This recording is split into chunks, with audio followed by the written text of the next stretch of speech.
following is a presentation of Main Street Media, your source for news, sports, and information on Main Street in Middle Tennessee.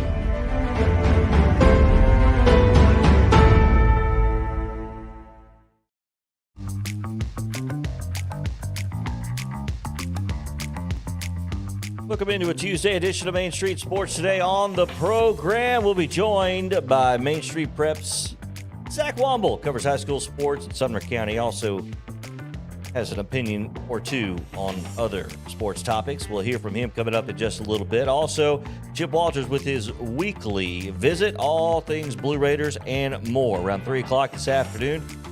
We got our Daily Braves update as well. Hey, we got a dub last night, Chris. We got a dub in the Big Apple.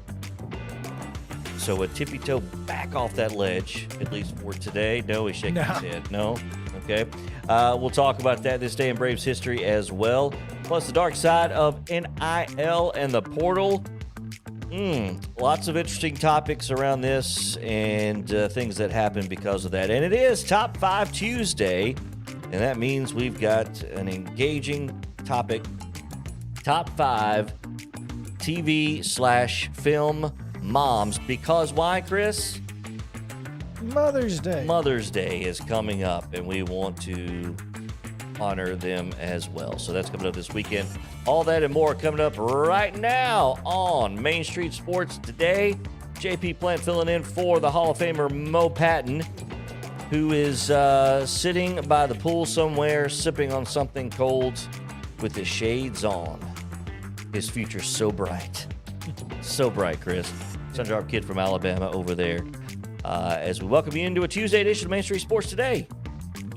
It is a Tuesday edition, a Top 5 Tuesday, and boy, what a great day it has been so far. What a fantastic lunch we had. Friday Night Bites, folks. If you're not following Friday Night Bites TN on Instagram, at Friday Night Bites TN, or Friday Night Bites on Facebook, you should be doing that. Because it's going to tell you all the great places to eat in and around Middle Tennessee. So we found a good one today. No doubt. No doubt. Good one. It's hard to find. It's hard to beat a good sandwich. Yes. Especially for lunch. Oh, yeah. But I'm a sandwich guy. I am a sandwich guy, too. Big sandwich guy. Go to. Found a good spot. Yeah. No doubt. Check us out. JP. Yes. Our top story today does not come from the Tennessee Titans, but it probably should after some of the most recent comments from the current quarterback of said Tennessee Titans. But we are going to talk about DeAndre Hopkins and his 6-game suspension. Hello. Yeah, that's right. It's half a dozen. 6 games, and all because he decided to partake in some performance-enhancing substances. Hope the performance was worth it. Well, he says, I didn't know they were banned. Isn't that always the answer? Of course. They always throw it down to their trainer or their personal chef or somebody that's, helping them out with this. Sure. That's exactly who it was. Shouldn't we be responsible for what we ingest in our bodies? Personal responsibility at some point takes precedence. That's right. So when was this allegedly? When did this happen? This past season? When did he benefit allegedly from these PEDs or PES, however we're calling them now? Was it this past season? I'm not entirely sure. I'm going to give you his statement. Okay. It's a November drug test, so assuming yes. Okay. Today, the NFL announced their decision to suspend DeAndre Hopkins as a result of November drug tests that came back with trace elements of a banned substance. DeAndre and everyone who works with him is completely shocked by this finding because he is extremely diligent about what he puts in his body. Clearly. Okay. His October and December tests were negative. and we are investigating how the November test came back positive. DeAndre is committed to demonstrating that he did not knowingly take a banned substance. He has never once tested positive throughout his 10-year career. We're currently testing every product he used to figure out how this could have happened. How could this have happened? And we'll release any new information as soon as we have it. Here's the thing. He's not appealing the suspension. That typically, on the surface says, okay, I'll take my licks and move on, right? It's also the first 6 games instead of 6 meaningful games in the late in the year where you're, vying and jockeying for playoff position or something. Just take how much is it? Yeah. And how much is it worth to actually try to go through that to try to, appeal? And it may not be worth it. Hey, he may be like, you know what? I got 6 games of the season that I can just kind of ease my body into this season, aka wean off the whatever it was that helped him last year. Well, my favorite is Twitter. When something like this happens, I go to Twitter. Oh yeah, and apparently, at least some reporters were fooled by a tweet that made reference to the scene in Dodgeball and talking about beaver tranquilizer. Oh my goodness. So, it's maybe that helps him dodge a wrench. I don't know. Because if you can dodge a wrench, you can dodge a ball. You can dodge a ball. He doesn't want to dodge a ball. He just wants to dodge tacklers. Yeah. But yeah, so sometimes it feels about like the same. So here we are. NFL has suspended him. 6 games, huh? Yeah. I know I'm asking questions that may send you scrambling, but do you have the Titans schedule or the because he's still with the Texans? Where is he now? No. Where is he? He was part of that trade to the Cardinals for like. That's right. Okay. Whatever. So I don't think they play the Titans this year. Obviously, they played them last year. Okay. I don't think they make a return trip this year. So okay. Yeah, they do not. And you know what? So what? But it is funny. It's not in my backyard, but no, that's it is what it is. I don't think anybody's shocked when you look at DeAndre Hopkins, and it's but hey, it's a tough sport.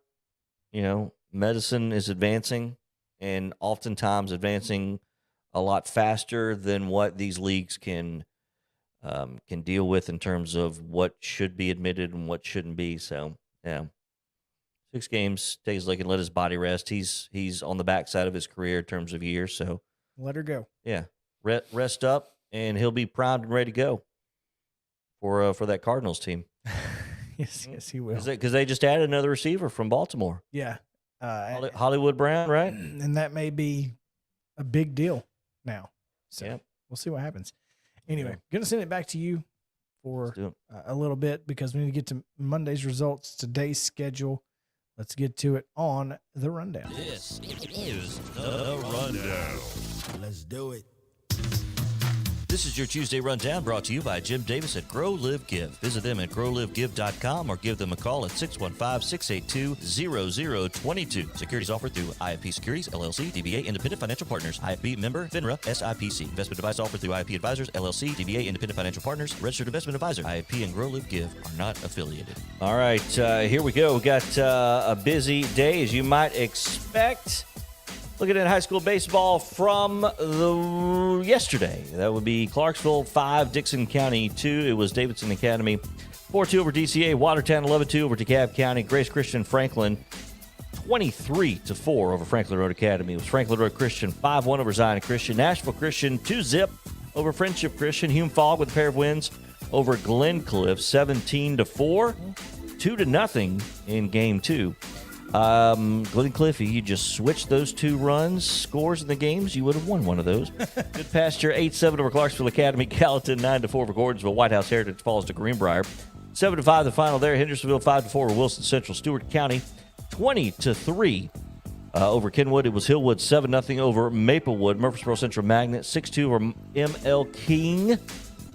Mount Juliet 10-0 over Cookeville. Providence Christian 2-1 over Powell. John Overton falls to Ravenwood 13-2. Eagleville big over Summertown yesterday 12-2. Summertown did defeat Waverly 6-4. Nolensville and Tullahoma played to a Zippo tie. Did the lights go out in Tullahoma? No idea. Maybe. Yeah, they could have had some weather. There was some rain that rolled through the Mid-State last night, so could have affected them. Rossview 17-13 over West Creek. Westmoreland 11-1 over Christian Community. Softball yesterday, it was Westmoreland 6-1 over Allen County, Kentucky. Westmoreland fell in the second meeting 14-5. Beach 13-5 over McGavock-Huntland. Defeated Brentwood yesterday 3-2. It's a big win for Huntland. Yeah, it is. And softball, heck yeah. Softball, it's a big win. Zion Christian 4-0 over Franklin Road Christian. Station Camp 4-0 over Gallatin. Summertown big over Lewis County. 17-1. Stewart's Creek even bigger. 22-1 over Laverne. Upperman with a pair of wins over Waterton 3-0 and 4-1. On the pitch yesterday, Harpeth defeated Cheatham County 4-1. Murfreesboro Central Magnet 9-0 over Lincoln County. Macon County 3-1 over Westmoreland. And Zion Christian over the crosstown rival Agathos Classical 2-0. College softball yesterday, Ole Miss wins the rubber match in their 3-game series against Tennessee. Down in Oxford, 3-1 the final yesterday. The Braves, big win over the Mets last night, 5-2. And now they're only 5 games back, of course. Right. With 3 to play in the series. 3 to play in the series. There we go. It's a 4-game set. Nice. Yeah. All right, on tap for today, 4 o'clock starts in high school baseball this afternoon. Gallatin and Clarksville Northwest, Maplewood at Hillwood. 4:30 today, you'll see Stratford at Antioch, Hillsboro at East Nashville at 5:30. Upperman host Station Camp, Westmoreland at Trousdale County. That's a 5:45 start time, folks. Trousdale County looking at you.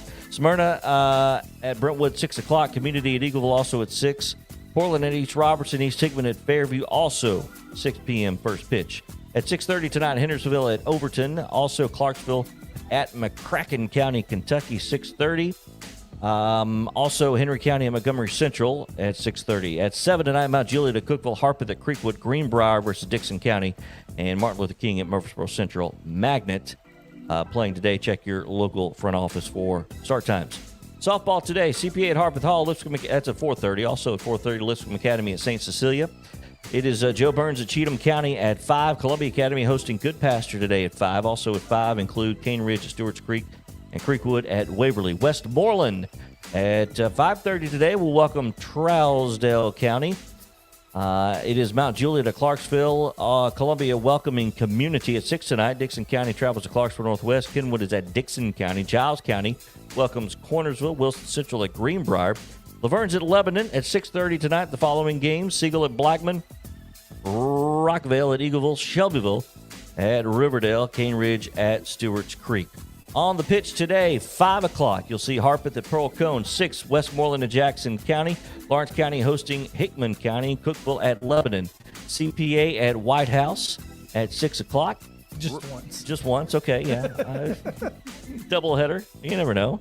Rockvale at Blackman at 6. Also at 6:30, Creekwood at East Robertson, Dixon County at Cheatham County at 7. Also at 7, the following matches will conclude, or will begin, I should say. Good Pasture at Fairview.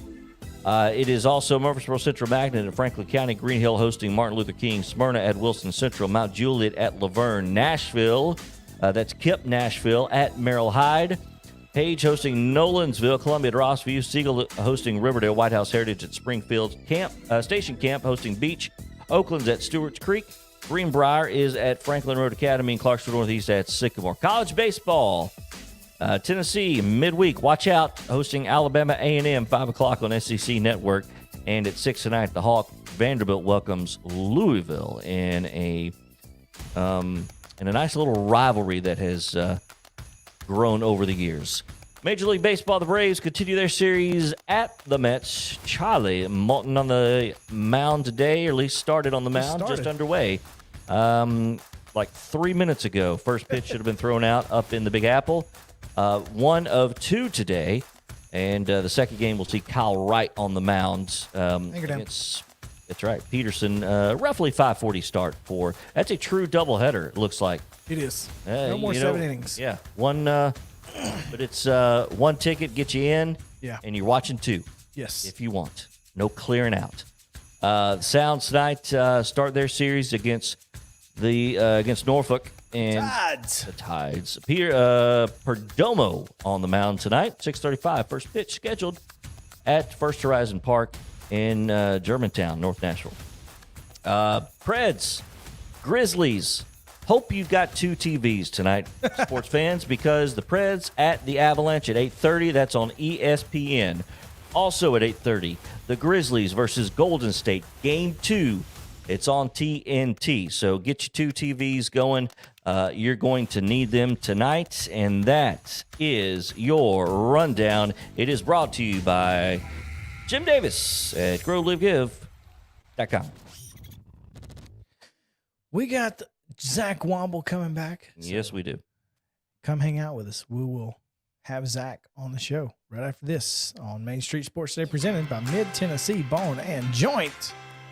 Back in just a moment.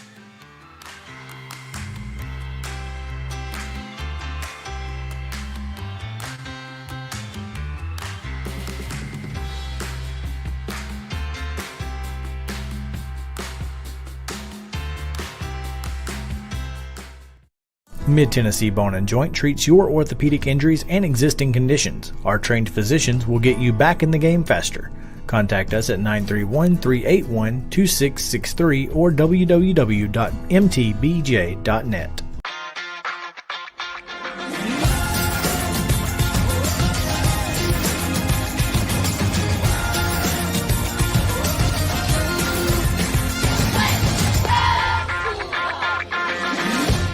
Hey folks, while we take a quick break from the show, I want to tell you about our friends over at Custom Stone Handlers in downtown Columbia.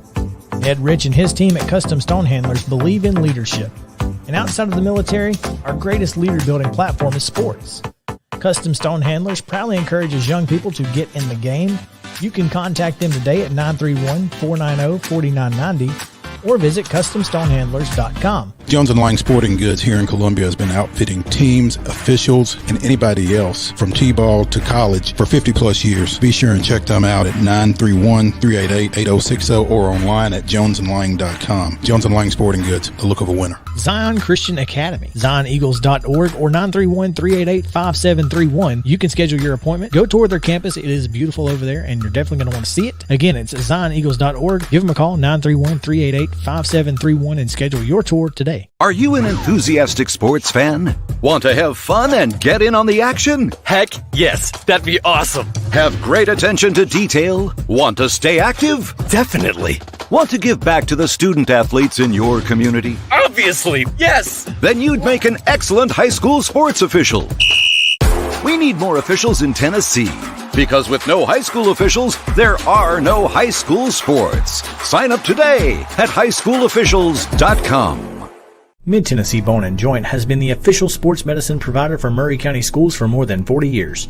We specialize in orthopedic injuries, and our Ortho Quick walk-in service lets you bypass the ER. Visit us online at www.mtbj.net.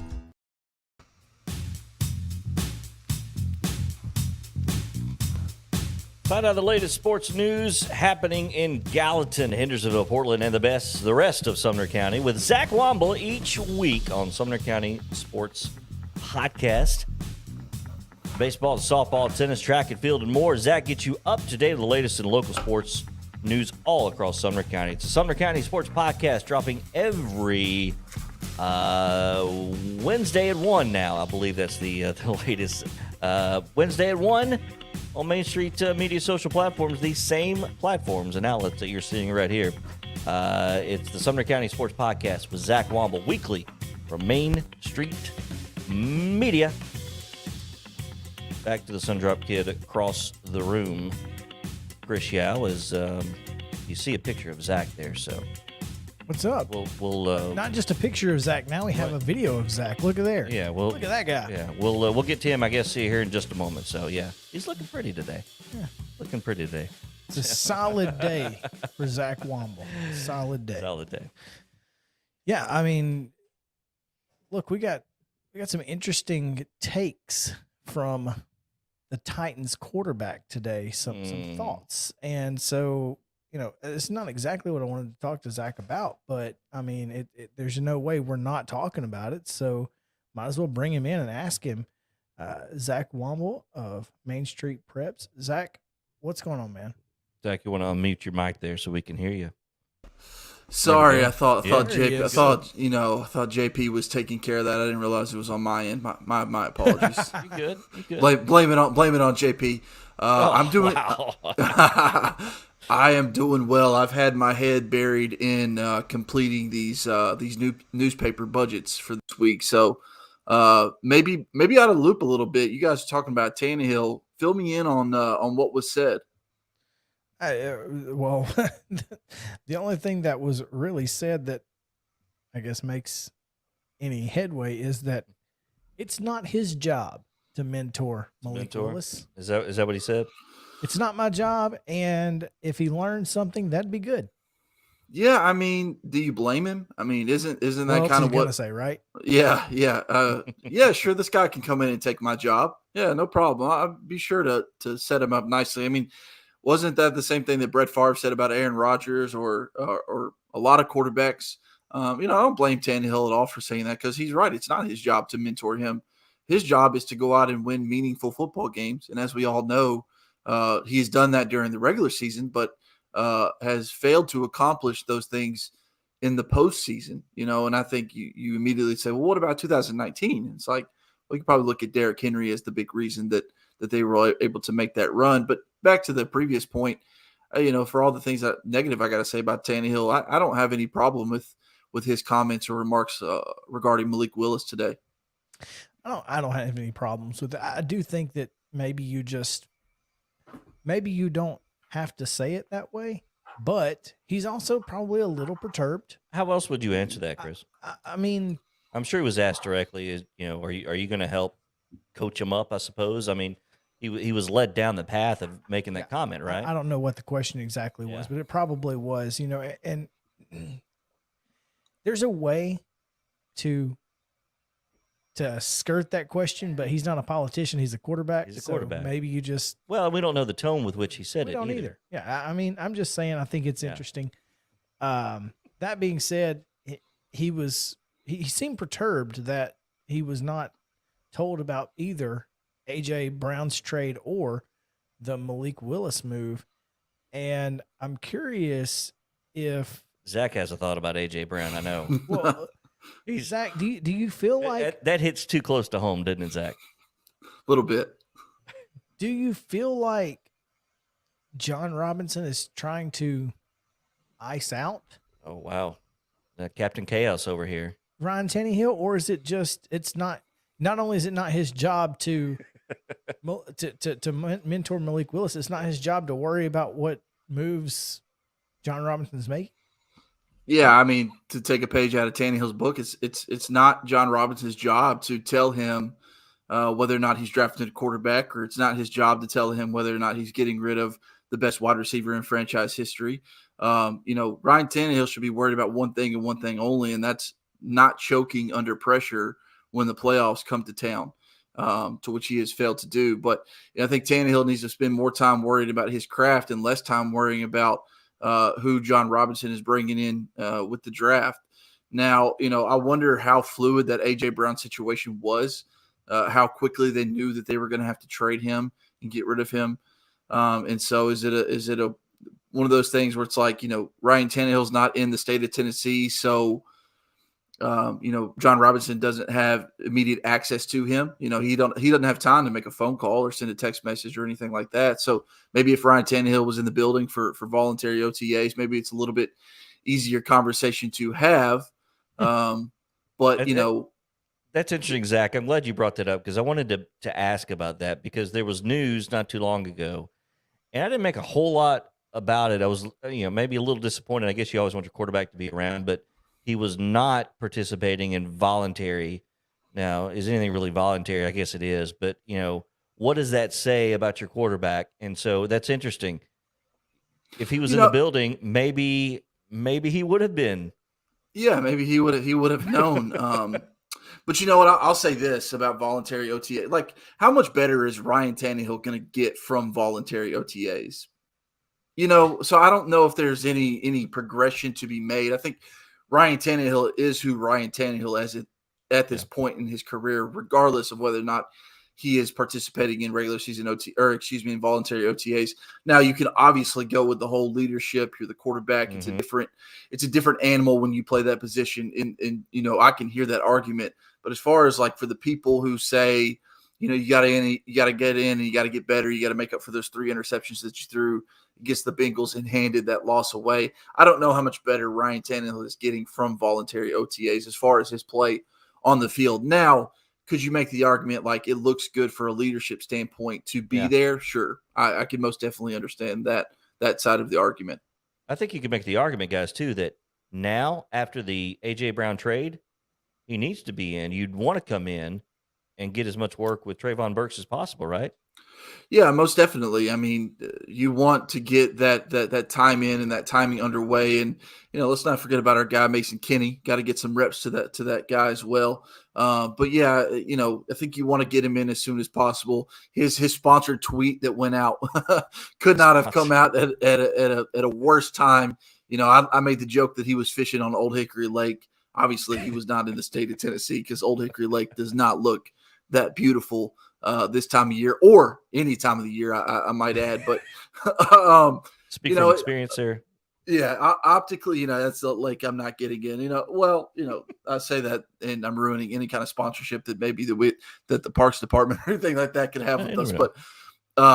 But yeah, I mean, you want to get him in as soon as possible. Talking about Ryan Tannehill, just so he can start working on the timing with his guys and hopefully try to get that bad taste of losing out of his mouth. So, we'll see what happens. We'll see when he comes in, but just gotta.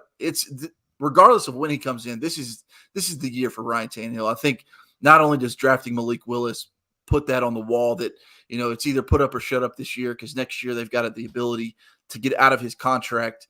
I think drafting Willis is just the opportunity to tell him like, hey, either it's this season is either make or break for you. Either do something in the postseason or we're moving on from you. And so drafting Malik Willis is exactly what that says to me. You surprised that Malik Willis was the pick? I mean, I'm surprised that Malik his style of play. I'm surprised that Malik Willis was that far. What did he go? 86? I mean, he was projected as a top 20 guy, right? Mm-hmm. I mean, as high as 2.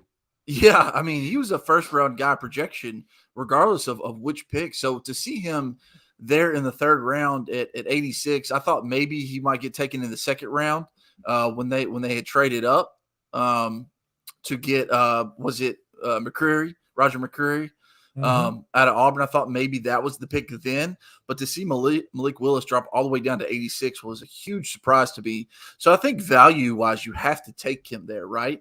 I mean, just because he was so highly projected, and to see him sitting there, that's like having in your fantasy draft having Derrick Henry drop to the 2nd round. You might not need a running back, but you're taking him just because of value purposes alone. So no, I don't. I'm not surprised at the pick. I'm just surprised that he dropped that far. Gotcha. Speaking of getting bad tastes of defeat out of your mouth, Tennessee baseball, after dropping that Saturday game and Tony V tossing the bat back to the Auburn dugout, very nicely returning that. They shouldn't have placed it in his dugout. To their dugout. I thought he tossed it just the same as it was tossed to him. He just tossed it back, right? That's right. Yeah, just giving it back, just returning it to their home. What's the old quote in Happy Gilmore when he throws the rake into the woods? I'm just returning it back to where it came from. Exactly. So, I mean, I tell you what, Vol baseball never fails to make a headline, do they? I mean, they are if you root for them, if you like them, like I do, you love them. You love the antics. You love the swagger that they play with. If you're a guy like JP over here, that's a Vanderbilt apologist, you hate them. And they, you just think they're a bunch of cheaters and they're bad for the sport of baseball, and that Tony V is he crosses the line one too many times. Kick him out of the league. Yeah, but you know what? From the SEC. Come on. I think that's when you're a team or a coach, that's what you strive for. Either you're with us or you're against us. There's no in the middle. And I think that's what I love so much about Tony V is He makes no apology, makes no bones about it. Either you like the University of Tennessee or you don't like the University of Tennessee. And if you don't like us, I'll keep giving you reasons not to like us. So, and if you're on the fence, we're gonna make it easy a decision. Yeah, for you. exactly. You know, they've been talked about as maybe the best college baseball team of all time, and that alone will by get whom? you. Dude, Listen, people the more pitching qualified staff- than me. Oh, the come pitching staff alone puts them in the conversation. Period. Listen, on. All right. Yeah, you know, they do have an period. historic start. Historic start. The season's almost over, JP. Well, it's like the NFL draft, grading the drafts. Can you really, truly grind down on the value of what you did until 2 or 3 years later? We got to wait until see what Tennessee does. If they win the World Series and continue on this path, absolutely one of the best teams of all time. But if they don't win the World Series, Sure. I don't know how you can say that. So I still You think can this still pitching say staff is good. they're trending in this direction. I'll give you that. I think give you you could that. still, even if they don't win the World Series, Yeah. and I think we could all agree that the season is made up into 2 That's seasons, really. It's regular season and postseason play. And I think no matter what they do come postseason, I still don't. If they finish the season 44-3 or whatever it may be, I still think you have to acknowledge the greatness of what that was through nearly 50 question. games. No Now that could also be used against them if That's they right. don't perform in the postseason, if they don't win an SEC championship, Ryan if they Tannehill. don't win, if they don't make it to Omaha, I think you use that against them. Is that my bill to No, to wrap it up? That's a daily dinger. Gotcha. That- Yeah, yeah. so Goes in the post game. I think it goes. I think it goes both ways. I think you can use it against them and you use it for them, depending on what happens come postseason play. Zach, tell us what to expect on the Sumner County podcast tomorrow. We got a lot of good stuff coming at your way. We've got District 10 4A softball champ Ken Crook joining the show. We've got spring football action. The biggest recruit in Sumner County, Kenny Amenchi, just recently committed his talents to the University of Pittsburgh. So a lot to get into, our players of the week and more. So make sure you're tuning in to Main Street Preps at 1 o'clock to hear the latest from all of Sumner County action. Zach Womble, Main Street Preps, at Zach Womble MSP on Twitter. Go follow him. Zach, we appreciate it, man. Yeah, check out those Well done. A.J. Brown tweets, baby. Hey, Tweet through it. Tweet through that's it. right. That's right. I'm Thanks, with you. guys. See ya.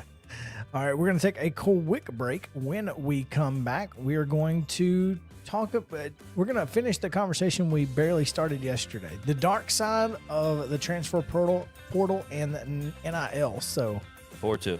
stick around. Back after this.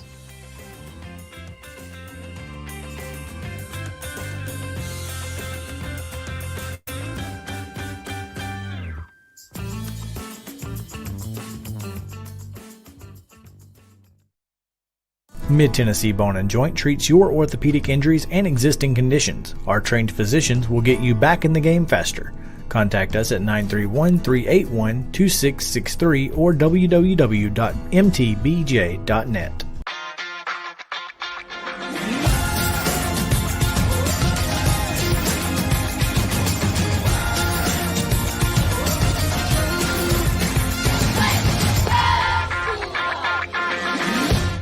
Hey folks, while we take a quick break from the show, I want to tell you about our friends over at Custom Stone Handlers in downtown Columbia. Ed Rich and his team at Custom Stone Handlers believe in leadership. And outside of the military, our greatest leader building platform is sports. Custom Stone Handlers proudly encourages young people to get in the game. You can contact them today at 931-490-4990 or visit CustomStonehandlers.com. Jones & Lang Sporting Goods here in Columbia has been outfitting teams, officials, and anybody else from T-ball to college for 50-plus years. Be sure and check them out at 931-388-8060 or online at jonesandlang.com. Jones & Lang Sporting Goods, the look of a winner. Zion Christian Academy, ZionEagles.org or 931-388-5731. You can schedule your appointment. Go tour their campus. It is beautiful over there, and you're definitely going to want to see it. Again, it's ZionEagles.org. Give them a call, 931-388-5731, and schedule your tour today. A game without a crowd is just a scrimmage. A performance without an audience is just a rehearsal. Without your presence, high school sports and the performing arts aren't possible. Ensure that these essential extracurricular activities continue to enrich the lives of students in Tennessee. Purchase a ticket to your local high school's game or performance. This message presented by the TSSAA. Mid-Tennessee Bone & Joint has been the official sports medicine provider for Murray County Schools for more than 40 years. We specialize in orthopedic injuries, and our Ortho Quick walk-in service lets you bypass the ER. Visit us online at www.mtbj.net.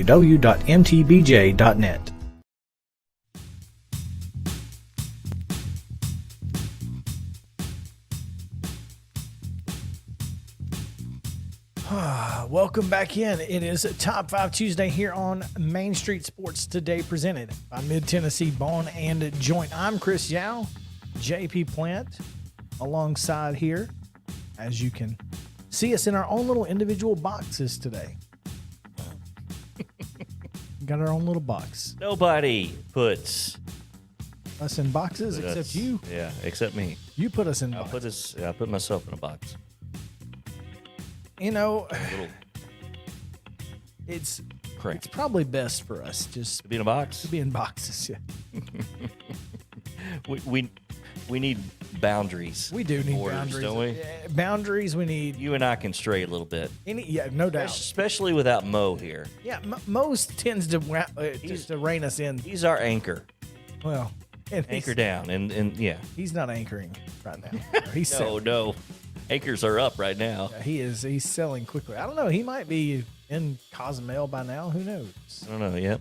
Got his shades on. God, it's so good. Oh, yeah. I'm quite happy about that. Oh, man.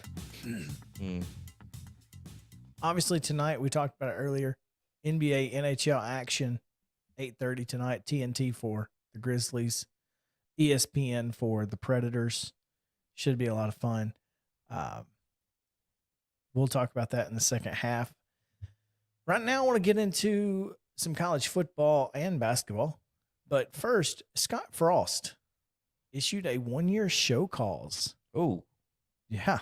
And a 5-day suspension. Goodness. I'm not sure why 5 days. Okay. But apparently they used too many on-field coaches a couple years ago. So, okay. The violation involved a former special teams analyst who provided technical or tactical instruction to student athletes during practices, film sessions, and games. Because of the special teams analyst's involvement, Nebraska exceeded the 10 allowed on-field assistant coaches. The violations took place during the fall of the 2020 season.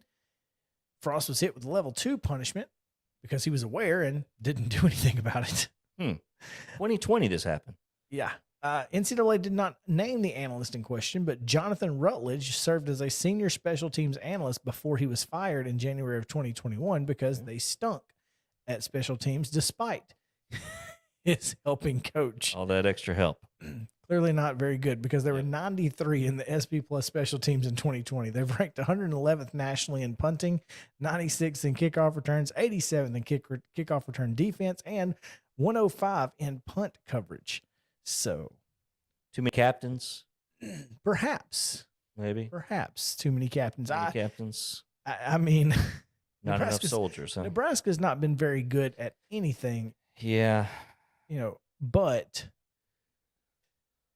they are the only team that didn't lose a single game by double digits last year. There's that. So they lost 9 games, but none of them by double digits. So progress, baby. It's like Little Giants. They gained a yard. All right. So remind me again what constitutes or what is this show calls? How's this going to affect him and this team? There's just a 5-day suspension, and a 5-day suspension, and he's not allowed to like if it's kind of like probation. The proverbial slap on the wrist, right? Yeah, I mean so he's still going to be on the sidelines, still going to coach, right? I mean, when does the 5-day suspension start? I guess that depends. It's in the fall, like 4th of July holiday. I mean,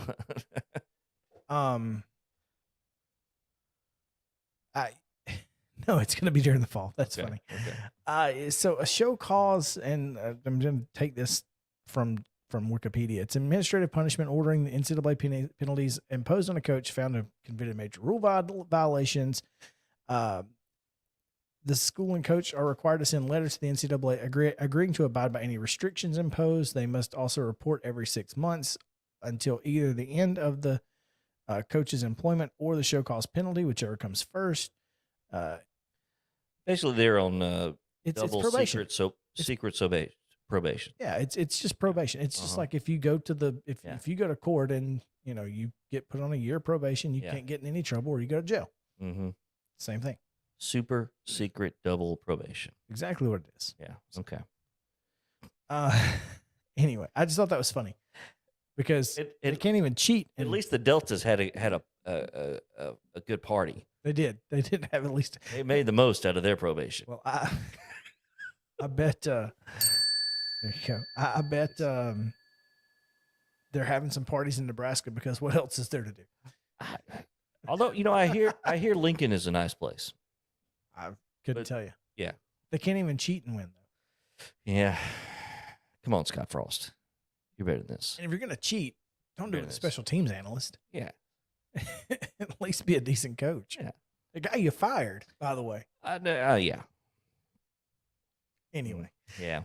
I want to talk about the dark side of the NCAA transfer portal and name, image, likeness because, and I mentioned this yesterday. There is some issue to me with the idea that you can just decide I'm going to transfer to USC if I go into the portal. Because it's not how it's supposed to work, right? Right. I mean, you got to file paperwork, get in the portal, and then they can recruit you. And then the recruiting can begin. It doesn't seem like that's what's happening. Yeah. At least for some people. It's the wild, wild west right now. Well, don't say that to Matt Brown because he said Matt Brown from Extra Points, friend of the show. I know. Said he was trying to write an article about the NIL without using that Wild Wild West, and it's almost impossible. It is impossible. I mean, it's not it's an overused analogy, but it's what people can relate to, and it is true. I mean, it's a new way of doing things, and the NCAA, of course, as we've talked about on numerous occasions, Chris, that their oversight is less than to be desired, and then you've got Mark Emmert leaving, and who's leading the ship, who's steering that thing. There's just not going to be a whole lot of oversight right now. I guess my problem is you're talking about a guy who played in the ACC championship game last year. Mm-hmm. You're talking about a team that was in the championship game of a Power 5 conference who's thinking about leaving to go to a team that barely won 7 games. And it feels like the free transfer is an opening of the market for NIL, for one. Yes. And guys at Pitt are never going to get the money that a guy at Texas or that's correct, USC or Miami or whatever is going to get. The gap's only going to grow. So the gap is growing. Yep. And eventually you're going to have the same 25 teams who are winning now. But it's because they've always been doing the NIL stuff without using the NIL. Yeah. They were just giving them the money without asking them to do anything for it. That's right. Right. And so now it's all unregulated and it's legal and I'm fine with it. Look, and this is kind of, it's kind of gone from, boy, it'd be nice to see these guys earn a little cash to, well, why do you care if big city wealthy teams poach small schools who operate their scholarship athletics at a deficit can barely survive? Yeah. This is what's going to happen. What's going to happen is every decent athlete from small school A is going to end up at big school A. Yeah. And there's no reason to go watch small school A because they don't have a draw.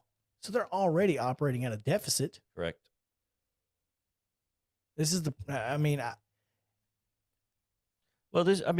I think this is the precursor to what eventually is going to turn into, a separate league for the power the power teams in Division I, to where they're going to. It's got to happen, and that's not a bad thing either. But I mean, I think this is obviously trending in that direction because you're right. Teams like Pitt, Vanderbilt, for instance, they can compete.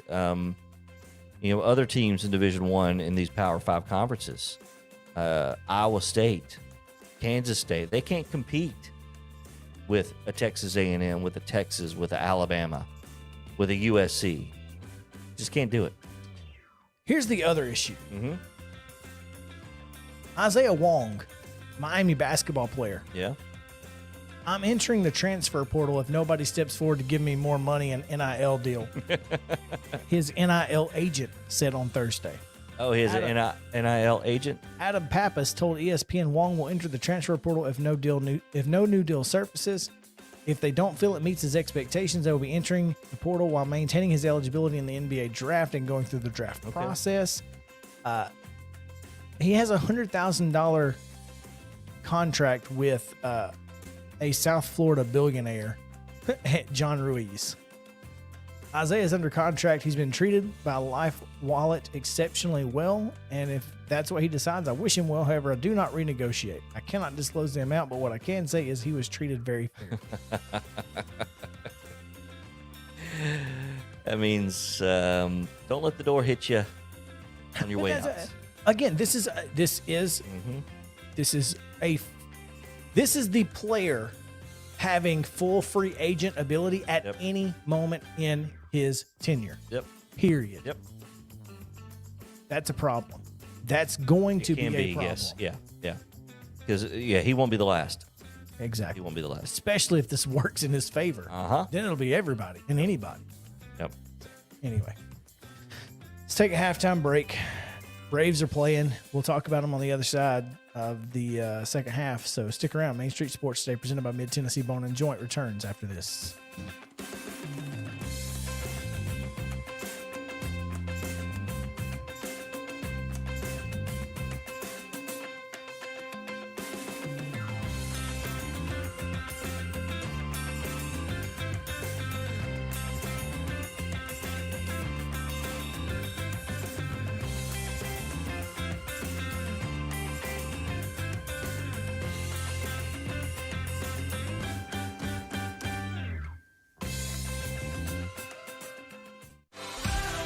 We've all heard the saying that a little can go a long way.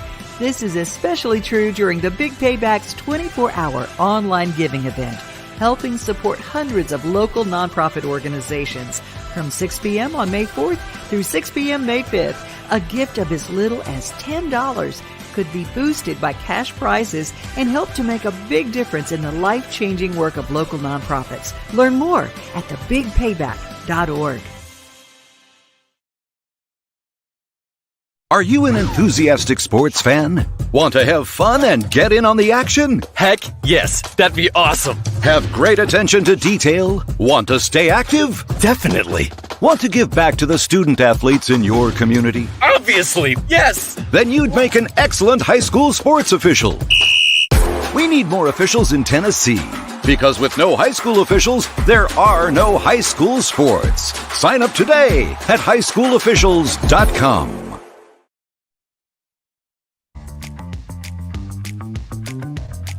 It's time for the second half of Main Street Sports today on this Tuesday, Top 5 Tuesday. That's coming up.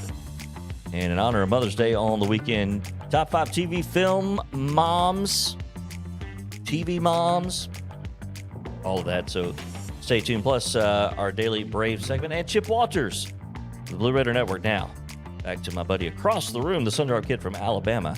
Here's Chris Yap. Well, the Atlanta Braves are currently playing game one of their twin bill. Currently losing game one of their twin bill, 2-0 in the top of the second inning. The great night last night, Travis d'Arnaud, 3 ribbies. And Hey, get it done, d'Arnaud.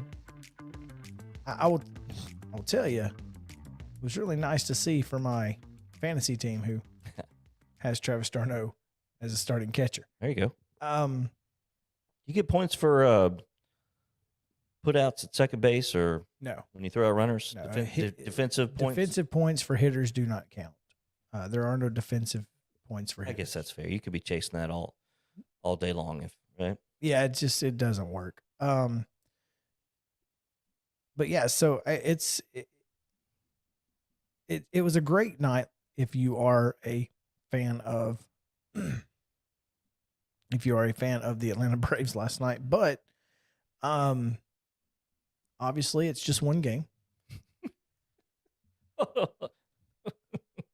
But I'm feeling good. I feel good. I feel that's better good. than I did yesterday. But Is that today's lunch or is that because of the game last night? it was Max Fried. Okay. You knew Max Fried was going to give them something, give them a good chance to win. He did just that. Two runs in 6 innings pitched. Tyler Matzik, not fantastic. Got 2 quick outs and then walked a guy, hit a guy, walked a guy. Got the bases loaded. They bring in Colin McHugh, who strikes out the next hitter, gets out of the 7th. AJ Minter and Kenley Jansen get through the 8th and 9th for the hold and the save. But again, yeah, great night for Travis d'Arnaud, and it's a good thing too because very few others were doing numbers in the lineup. Acuna struck out twice again. Duvall over 3 with a couple Ks. Swanson over 3 with a couple Ks. Struck out 11 times yesterday to the Braves. But didn't matter. Travis d'Arnaud is now hitting .333 for the year. Okay. Yeah. See, they're coming around. I mean, player by player. Dansby, d'Arnaud. Austin Riley with another home run. Uh-huh. A solo homer last night who, man, he's just been fantastic all year long. Matt Olson still didn't get a hit, but he did get a walk and scored a run. You knew the slump was going to happen at some point. Yeah. And knew it was probably going to happen early. But he started out so hot, you thought, well, hopefully he can just keep this up for 162 games. Well, that's just not possible. We all know that. But he's got to come around. He's got to get that big hit in big series against folks like the Mets, right? I can't go over 3 every night against the Mets. You've got to be the guy who, much like, I guess it's third baseman for the Braves because Chipper owned the Mets for a while, but even named his kid Shea, right? That's right. Yep. So Austin Riley doing the same thing. Olson is 0 for 1 today. Riley walked, I guess, because he's 0 for 0. But now we've got runners at second and third. Yeah.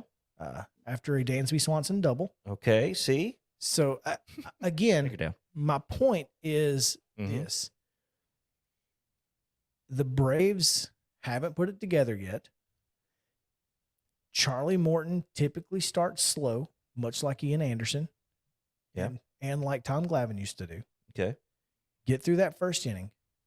From there on out, he's usually pretty solid. Yeah. Find your groove. So if he finds his groove now, be like Stella. The Braves could very well tie the game right here with a base hit from Absolutely. from Demerit. You've tied the game. So this is a Braves team. This is a 4-game set. You came in 6 games out. You're now 5 games out. You need to split this series no less than split. Yeah. But boy, taking 3 out of 4 would be huge. Yeah, I mentioned yesterday that I don't have a problem at this stage of the season, at this series, going into it, putting a little pressure on yourself to win 3 out of 4. Baseball players are, habitual in what they do as it is a everyday type of grind. And so they don't necessarily think of it in groups like that. It's just day to day. But certainly, I think as a fan, and by the way, Braves just scored sacrifice fly. Adam Duvall scores is 2-1 now, still top of the second. Yeah, 2 outs now, but you're back to the top of the. No, I'm sorry, Heredia is up, but Heredia comes up with a runner in scoring position again. Mm-hmm. You've made it a manageable game. Just and again, you got to play 2. So let's not get too crazy in game 1, right? You still got to play 2, and you only got 27 players. I think we've got like 22 pitchers. Win 1 of 2 day, and then win tomorrow. You feel good. New day, and you got 3 or 4, and you're back to 3 games behind. You'd be 4 out. 4 is it 4? Yeah. At that point, and then the rest of the schedule for the month is fairly solid. I mean, you've got Milwaukee, which is really good, but they're at home. You get them at home. Then you got Boston at home, and then San Diego, and then you go back to Milwaukee. So it's it's not an easy schedule. Yeah, it's a rough schedule, but it's at least you feel like if you get out of New York with a split, you're on the right track because Acuna's back. You got to find a 4th and 5th starter. Elder's not going to be the guy. I'm going to play all this stuff back to you in the coming days because you're talking today like you're going to be okay. You're backing off the ledge, that it's a long season. So the next time that you start creeping out on that ledge is maybe to play this stuff back for you. Here's the thing. I know you feel this. I feel better after beating a good New York team. Okay. But I don't feel better about beating a good New York team than I do about losing to Texas. Yeah. Okay. That's a wash. I think the losses to losing a series to Texas is worse than winning 1 game. Well, 1 game to New York. You take 3 out of 4 in New York, then hey, tipping the scales. I may take a whole step back from that. Oh, watch out! But I don't think that's going to happen. Watch out! All right, 2-1 now as we head to the bottom of the second. So they got out of that one. That's all right. The Mets again. Top of the order coming up in the 3rd. Yep. So. And I will tell you, when you're David Peterson, he's a tough pitcher. 6'6" guy, 0.64 ERA on the season. Only gives up one walker hit per innings pitched. He's solid. So, it is what it is. Now, let's get this one or the next one and feel good about it. There you go. Chip Walters, the Raider Choice Awards last week. Ooh. So let's find out what took place at the RCAs and what's going on in the world of baseball. So stick around. Choose Chip back after this. Oh, you got this day in Braves history? Oh, I do have this day in Braves history. I apologize. That's all right. That's not usually my thing, so I sometimes forget. 1961, after another brilliant Warren Spahn performance, well, spoiled.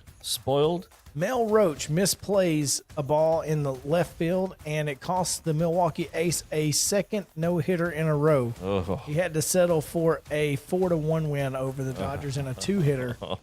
So that's tough. Oh, my goodness. Never good. Yep. Never good. All right, we'll be back. Main Street Sports Today, presented by Mid-Tennessee Bone and Joint after this.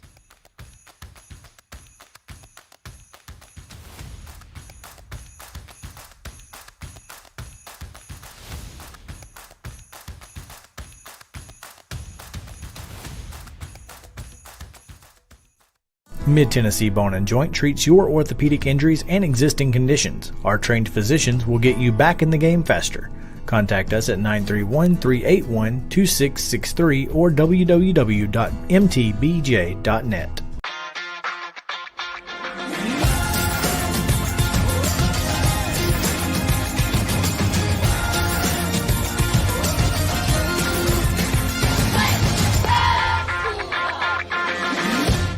Hey folks, While we take a quick break from the show, I want to tell you about our friends over at Custom Stone Handlers in downtown Columbia.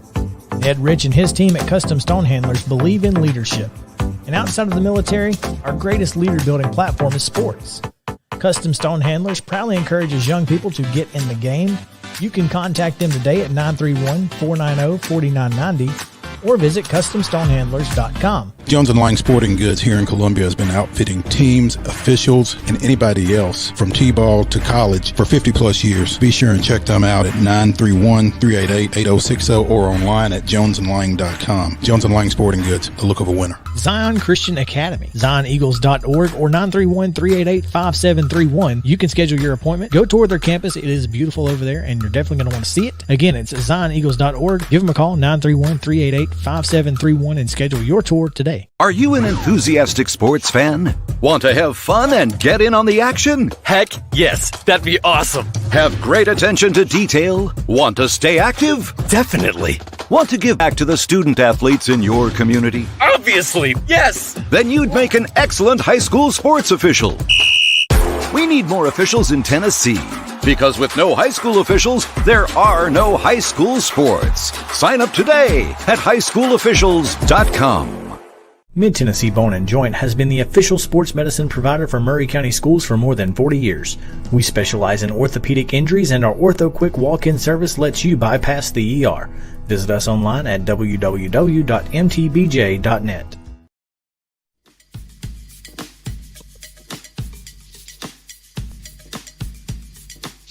Welcome back to Main Street Sports Today, presented by Mid-Tennessee Bone & Joint. Chris Yao, JP Plant, no Mo Patton.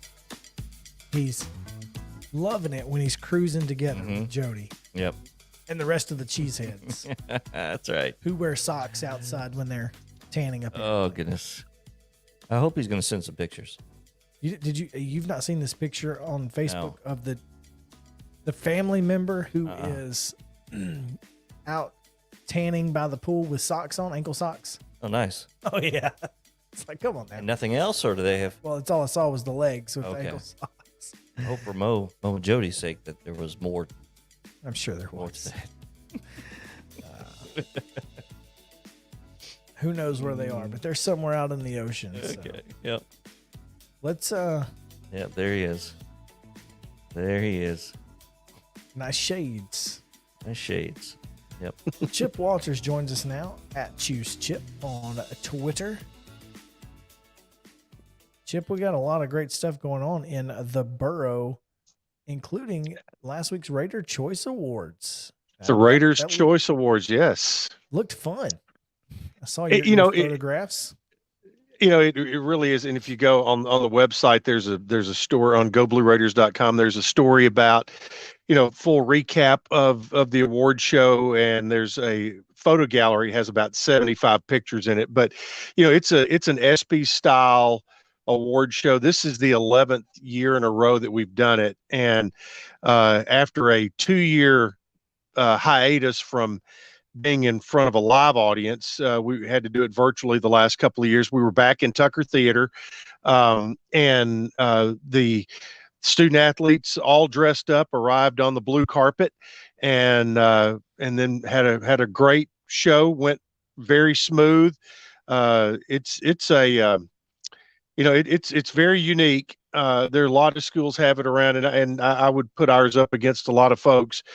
We've got great support from the College of Media and Entertainment using their production truck, and Nathan Wallach and the staff in athletic communications do a great job with all the video stuff. I mean, it's very heavy on video, and matter of fact, and if you've ever been in Tucker Theater, which is a big theater with a big stage on it, the whole stage, the back part of the stage is a video wall. And so it's pretty impressive. And, to me, it's very satisfying to do this and hear the comments of the student athletes who had a good time at it.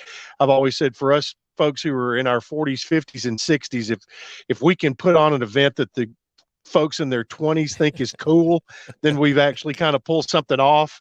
And they seem to do it because it is the one night of the year where all the athletes come together and get to enjoy each other's accomplishments. It's a lot of fun. And we have everything from breakout performer to newcomer of the year to all of the academic stuff is recognized. Everybody who's made a 3.0 and above, and team GPA. Men's tennis won team GPA for both semesters, and each semester they had over a 3.9 team GPA. What? And then they still win the dadgum conference. And so now they're the 16th overall seed. That's right. They're still getting it done. And then the four biggest awards of the night, or actually the five biggest awards, I'll say. There's one that's called Making a Difference. And Jordan Ferguson, who's a defensive end on the football team, he won the Making a Difference award this year for the nonprofit that he has started. And he took it upon himself this year to start this all by himself, and he's from the Atlanta area. It's called Hands Worldwide, and it's helped feed a lot of folks in need throughout the winter in Atlanta. He also had a blanket drive in Murfreesboro and in downtown Nashville, just trying to go by. He and some of his teammates that he recruited help make life a little bit better for some homeless folks. So, I mean, it was very, very touching what kind of guy he is. He talks a lot about the background he came from was not so great. And he said one day he just looked up in the mirror and he goes, I'm tired of blaming everybody else for things that are going on in my life. He goes, I need to take responsibility for that and make life better for somebody else. And that was kind of his whole thing about it. You had, on top of that, the male and female athlete of the year, Usila Chepkimi and Peyton DePriest. Chip Kim from track and DePriest from soccer were the female athletes of the year. And Chris Edge, who was I think an Australian on the tennis team, he's the only player in Middle history to have won over 100 singles matches and 100 doubles matches in his career. And he was the male athlete of the year. Yes, that is bellworthy. President's Award takes into account athletic success, academic success, and as well as your community service and other things. Courtney Whitson, who's from Kingsport, played at Dobbins Bennett from the women's basketball team, was the winner. And Francisco Rocha from men's tennis. He is a fifth-year senior from Portugal and has just been, he is like Mr. MTSU, and he has got a winning smile, winning player. And so those were the President's Awards winner, and Dr. McPhee is there to give those out. So it was a great night. If you can catch some of the photos and video, I think you'll get a good feel for it. Yeah, it certainly seemed to be. So I just want to know how tall those letters were. Those light letters are huge.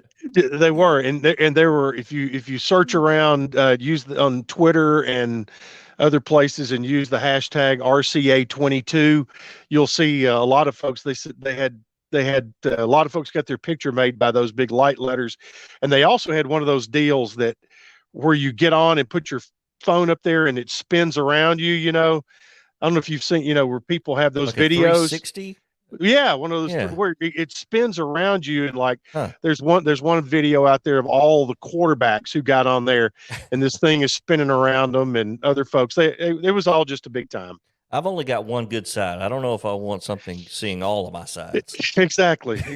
And some folks have problems back here on the back side of their head. Fortunately, mine has just turned gray. It hadn't turned loose yet. So there's that. But yeah, you did mention tennis, and men's tennis #1 seed in the Raleigh regional. NC State ended up hosting that regional. And Middle was kind of hoping they were going to get it at the Adams Tennis Complex because it's been such a great home court advantage. They're 27-4 now, and they will open Friday with UNC Wilmington. NC State is the number 2 seed, and Liberty, who will be a future Conference USA opponent, is the number 3 seed. So Jimmy Borndame, who coaches tennis like a football coach, and his guys react in the similar manner. They've really had an outstanding year, and hope that they can continue to have some postseason success. They'll start that on Friday, May 6th at 1 o'clock Central, where they will take on Wilmington. So should be fun. Yeah, Liberty, future conference opponent. Of course, we've talked at a little bit of talk about Liberty today, or a former little Liberty. Malik Willis. Yeah, little Malik Willis. What do you think about that, Chip? I'm telling you, well, I haven't seen him in person last year. I've not really seen anybody get him on the ground yet. And I think Middle sacked him once or twice, but he probably got out of 7 more sacks. It did the same thing against UAB in a game down in Birmingham. I was talking to David Crane about it. I mean, and they had him dead to rights. I think David told me 8 different times, and just, and there was a 2-point play in the game, in our game up in Lynchburg, and it seemed like he ran around for 20 seconds and then fired it off. I've seen him, with like almost like a Utah pass, 20 yards downfield, just kind of a flip. I mean, the guy, he's old enough. He's got skill. He brings you that different type of athletic skill set. When you think back on Steve McNair and Vince Young and some of the leg skills that he brings, in addition to an incredibly strong arm and good decision making, I think he's really a big part of what appeared to me a very good draft class for the Titans. Chip Walters, our guest here on Main Street Sports Today, presented by Mid-Tennessee Bone and Joint. His weekly visit, talking Blue Raiders sports and mentioning the NFL draft and draftees. There's some Blue Raiders, Chip, that apparently have landed some spots across the league. Yeah, 2 of the all-time good guys to ever put on a middle uniform.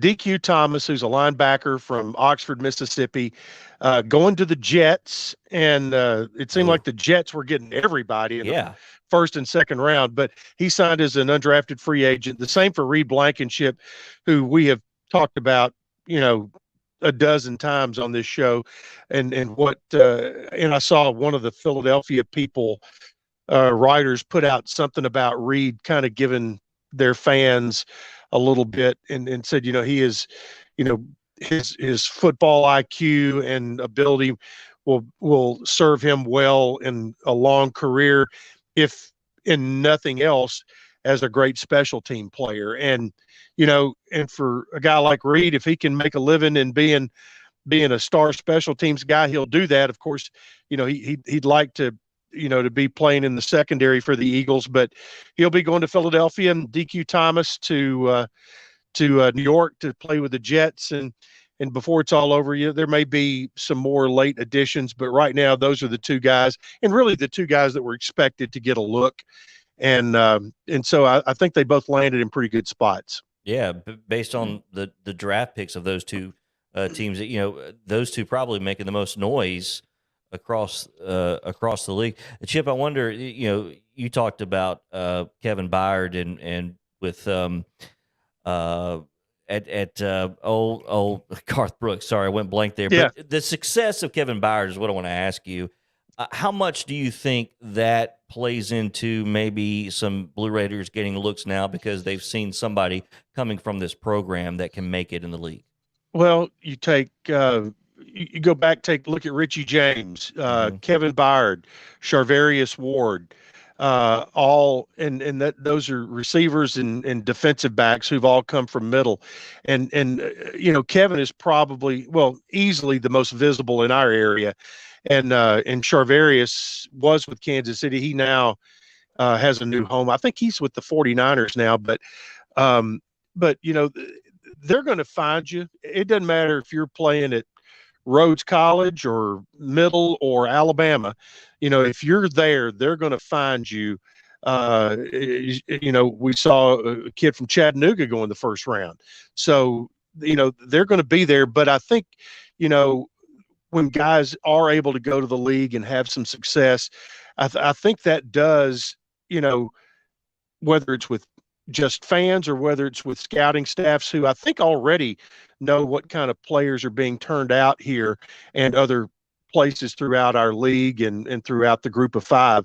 I think fans, when they see guys like Kevin have success and Charvarius, get a Super Bowl ring, and Richie James being a great special teams guy with the 49ers, they see that, oh yeah, that's where so-and-so played. So yeah, he must be pretty good. So, sometimes, perception becomes reality, and once you're perceived to be a good place, by fans, then they believe that's a fact. So, and it's worked out well. We've had a bunch of guys get opportunities, and there will be more for sure.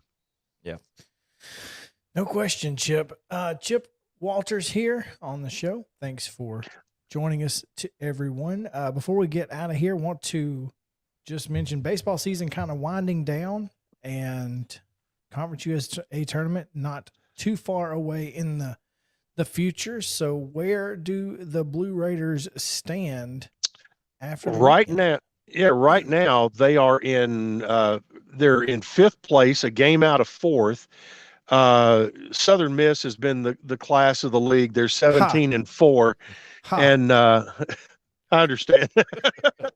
I'm sorry. What happened this weekend though, Chip? They lost 2 of 3 to UAB. That's right. That's why they're 17-4 and not 19-2. That's right. That's but so they did, but they've got a 3-game lead over second place. And there's a 2-way tie for second, one team in fourth, Middle's a game back in fifth.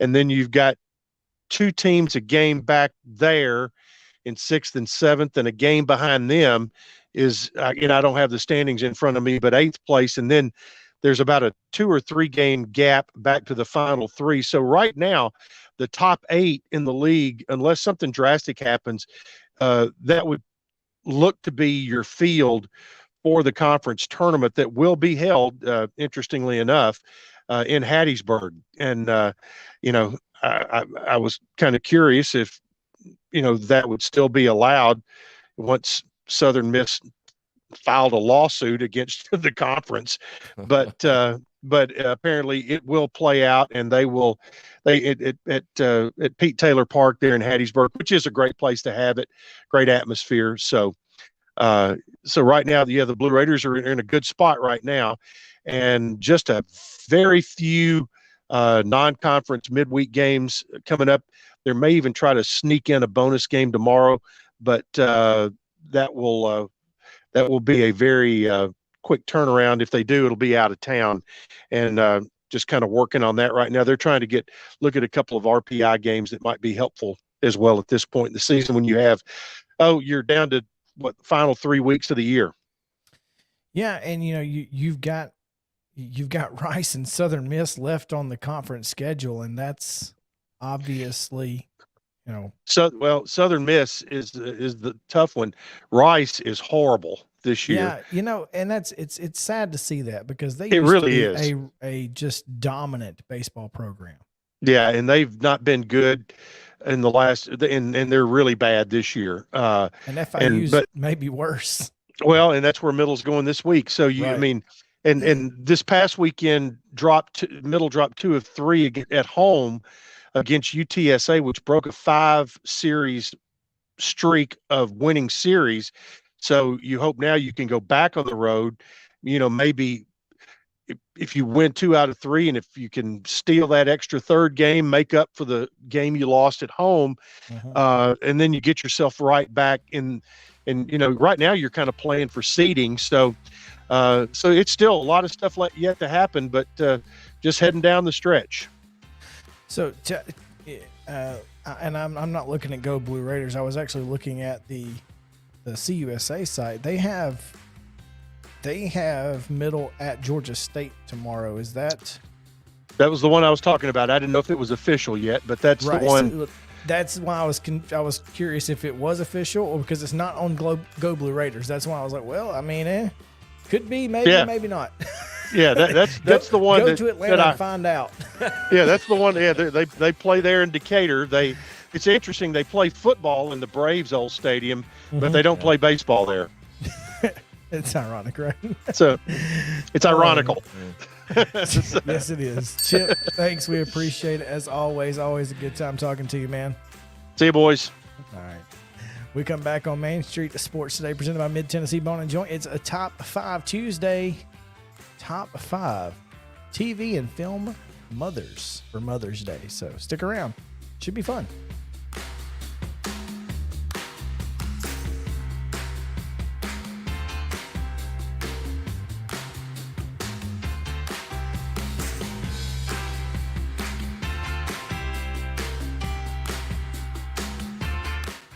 Mid-Tennessee Bone and Joint treats your orthopedic injuries and existing conditions. Our trained physicians will get you back in the game faster.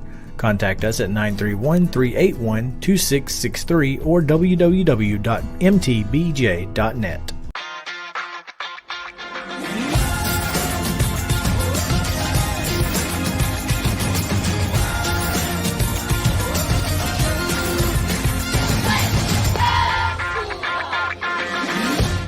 Hey folks, while we take a quick break from the show, I want to tell you about our friends over at Custom Stone Handlers in downtown Columbia.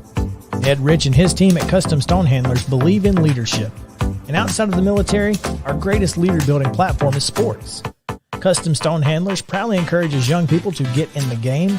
You can contact them today at 931-490-4990 or visit CustomStonehandlers.com. Jones & Lang Sporting Goods here in Columbia has been outfitting teams, officials, and anybody else from T-ball to college for 50-plus years. Be sure and check them out at 931-388-8060 or online at jonesandlang.com. Jones & Lang Sporting Goods, the look of a winner. Zion Christian Academy, ZionEagles.org or 931-388-5731. You can schedule your appointment. Go tour their campus. It is beautiful over there, and you're definitely going to want to see it. Again, it's ZionEagles.org. Give them a call, 931-388-5731, and schedule your tour today. A game without a crowd is just a scrimmage. A performance without an audience is just a rehearsal. Without your presence, high school sports and the performing arts aren't possible. Ensure that these essential extracurricular activities continue to enrich the lives of students in Tennessee. Purchase a ticket to your local high school's game or performance. This message presented by the TSSAA. Mid-Tennessee Bone and Joint has been the official sports medicine provider for Maury County schools for more than 40 years. We specialize in orthopedic injuries, and our Ortho Quick walk-in service lets you bypass the ER. Visit us online at www.mtbj.net.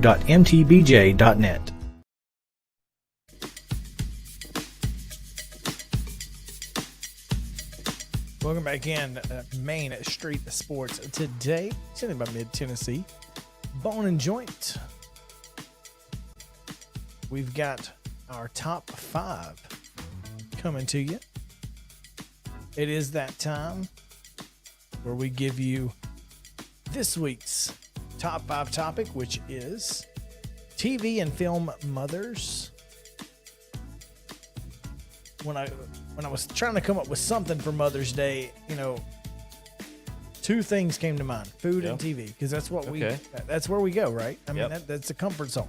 Yep. So I thought, we've done home cooked meals before.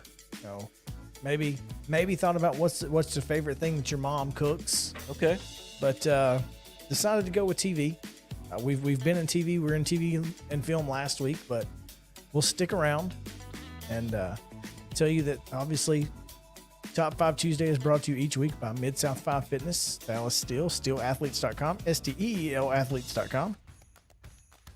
Go check them out. Mid-South 5 Fitness each and every week, bringing you Top 5 Tuesday. 2 great locations, one here in Columbia, the other in Franklin. So go check it out. All right. I've got 6. And I don't have them in any particular order just yet. I'm just kind of Yeah, I've got 6 written down, and I'm just kind of perusing to see if there's something that I've missed. As I scroll through, because it's a big category. This is a big category. It's a and it's a tough category to really whittle down. So getting just 6 on my list was difficult enough. So I'm gonna go with the top 5, and if my 6th one isn't on your list, I'll give an honorable mention at the end. Okay.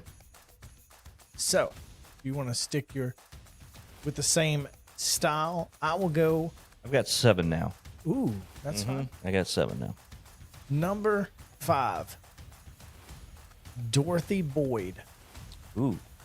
Jerry Maguire. Oh, that's good. Yep. She was, fantastic. Yep. Renee Zellweger was awesome in that movie. You had me at hello. You complete me. And you, he said that, right? She said, you had me at hello. Because he came in and he gave that "you complete me" speech. Yep. And she's like, "Shut up! You had me at hello. I got you. That's it. I'm in. Say no more." It's pretty great. Say no more. That's a good one. One of the all-time. The human head weighs out 8 pounds. Did you know? One of the great all-time kid characters. Oh yeah, great kid character. Man. Which is what made her such a great character. That's true. That's what made her a great mom, because he was, he was so cool. By proxy, guilty by association. Exactly. So guilty by association. All right. All right. Let's see. 1, 2, 3, 4, 5, 6. Actually, I only had 6. My apologies. All right. So I'll save. I think I've got one as the honorable mention. So I will start with Mrs. Gump. Ooh. Okay. Your mama sure does care about your education, boy. Well, I mean, she apparently was quoted, "Mama always said life was like a box of chocolate." That's true. And that alone right there should warrant some. Sally Field. I tell you, she plays a great mom in Winning Time. Yep. By the way. And also in another classic Southern movie, Still Magnolias. That's right. Sally Field. So Sally Field's just a good Sally Field. She's a good mom. She's a good TV mom. A TV film mom. There you go. Number 5 for me. Not a great TV bride though. Yeah. She or film bride. I'm sorry. She didn't make a great bride in Smokey and the Bandit. She ran away. Yep. She and Julia Roberts. Just give me something way away from here. Oh, my number 4 is going to go to Carol Brady, which is okay. That's low for what most people would tell you, but I've got Carol Brady at number 4. Okay. Did you watch that a lot, I guess, growing up? A little bit Nick at Night, but not a whole lot. Okay. That's why she's low. But I still think, she's iconic. Yeah. So, all right, number 4 for me, Lorelai Gilmore. Gilmore Girls. Wow. Didn't see Gilmore Girls coming. Yeah. That was not. I did not see that coming. That show happened to be, in life, as sometimes you live with other family members, cousins, or what have you, and sometimes TV shows are on that just happen to be part of a routine. That was one of those instances, and she's a good mother. I watched it's 6 seasons of Grey's Anatomy. Okay. And all of Private Practice because of that. So okay, all right. I feel Lorelai Gilmore. We'll go with number 4. Number 3, Claire Huxtable. Okay. Yep. She's on my list. Probably my honorable mention. I think she'll fall in that. But I love Claire. She was the first one. She was so good. She SCTV. There's a whole other separate thing about that. But yeah, she was great. She was a great mom. All right, number 3. Right, we're at number 3. Yep. I'm gonna go with Kitty Foreman, 70s Show. That's a good one. She was fun. Mm-hmm. And there's a reunion or a new show, a spinoff show coming to Netflix from that 70s show with many of the original cast members. Okay. I don't know if it's going to be like a limited series or what, but it should be interesting. Okay. Number 2, this is where, because mine are 1A and 1B. Like, I trying to pick which one of these is number 2 is going to be the death of me. But I'm going, golly, this is so hard. Just rip it off. Oh, Tammy Taylor. She's number 2. Yes. She's number 2. That's one that slipped my... Okay. Oh. She would have been on my list at some point. She's good. Golly. The TV version, right? Connie Britton? Connie Britton Connie in Britton. Friday Night Lights, yes. Yeah. I'll take Connie Britton in almost anything. Ain't no doubt. She's good. Yes, I like it. absolutely. All right. Number 2 for me. This is a movie loosely based on a true story, I guess. Leanne Toomey. So Blindside. I almost Sandy. Okay, but she is a real person, and She's a real person. it's a real. It is a real story. So that's why I kind of kept her off the list. But yeah, Leanne Toomey is a. It's in a movie. Yeah, it is. You didn't say fictional. I did not. movie. I did not say fictional movie, but Come on, that's you bend the rules all the time. No, that's why I thought it was funny that you went there and I did not. I did not go there, but yes, she was fantastic. That Good. gaudy orange is not in my color wheel. Yep. I mean, yeah, fantastic. Mm-hmm. All right, well, I guess that leaves me at number Number one. And I'm so glad that I made that decision already. It's Reba Hart. Okay. Reba. I never got in that show. Oh, it's the greatest show, man. Oh, my gosh. Well, I'm not from Alabama, so Oh, sorry. I had man, that was such a... to go there. No, it's hard not to like Reba. Anything she does. Yeah. My number 1, grew up watching this syndication every day after school, like leading into the news, when the parents had the TV control.